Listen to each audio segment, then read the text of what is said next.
मित्रों नमस्कार। आज हम आपको बताने जा रहे हैं कि किसी भी व्यक्ति का जन्म उसके परिवार में क्यों हुआ है। मित्रों, शास्त्रों के अनुसार प्रत्येक व्यक्ति का सिर्फ 2 बार जन्म होता है। पहला जन्म इस संसार में होता है जिसे कर्म लोक कहते हैं, जहां सभी मनुष्यों की परीक्षा चल रही है, और दूसरा जन्म मृत्यु के बाद परलोक में होता है, जहां कर्मों के आधार पर स्वर्ग या नरक मिलता है। मित्रों, किसी मनुष्य का जन्म जब भी किसी परिवार में होता है तो उस मनुष्य को उस परिवार के सदस्यों के लिए कर्म करने पड़ते हैं। मनुष्य ये सोचता रहता है कि मैं सब कुछ अपने लिए कर रहा हूं, लेकिन सच्चाई तो यह है कि जितने भी मनुष्यों ने इस पृथ्वी पर आकर अपने कर्म किए हैं वह अपने परिवार के लिए ही किए हैं। दरअसल हर मनुष्य अपने परिवार के लिए पिछले जन्म का ऋण चुकाने के लिए आए हैं।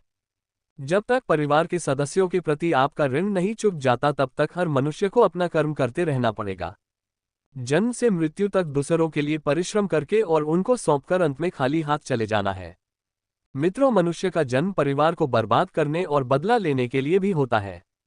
ये सब पिछले जन्म के कर्मों का फल होता है, और कर्मों के आधार पर ही परिवार में ऐसे लोगों का भी जन्म होता है जो इतिहास रच देते हैं।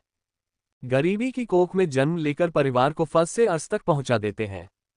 जो लोग ये कहते हैं कि मैंने ये किया है वो किया है, उनसे पहले भी इस धरती पर राजा महाराजा और भगवान ने अवतार लेकर कर दिखाया है, और सबका किया कराया यही रह गया। श्री कृष्ण की नगरी आज समुद्र में है, और राजा महाराजा की नगरी आज सार्वजनिक है। इसलिए कभी भी खुद पर यह कहकर ना इतराएं कि मैंने तो बहुत कुछ कर डाला या कर दिया है।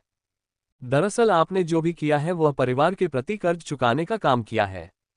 जिसका जिस परिवार के प्रति जितना भी पिछले जन्म का कर्जा है उसे इस जन्म में आकर चुकाना ही है। इंसान का जन्म कर्ज चुकाने के लिए ही हुआ है।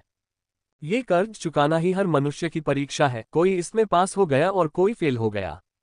जो फेल हो गए उन्हें फिर से उस परिवार में जन्म लेकर कर्ज चुकाना पड़ेगा। जब तक आपका हिसाब क्लियर नहीं हो जाता तब तक आपको रूप बदलकर उस परिवार में आना ही पड़ेगा। यही सच्चाई है, आप माने या न माने। इसलिए हमारे शास्त्रों में कहा गया है कि कभी भी ये ना कहें कि यह मेरा है।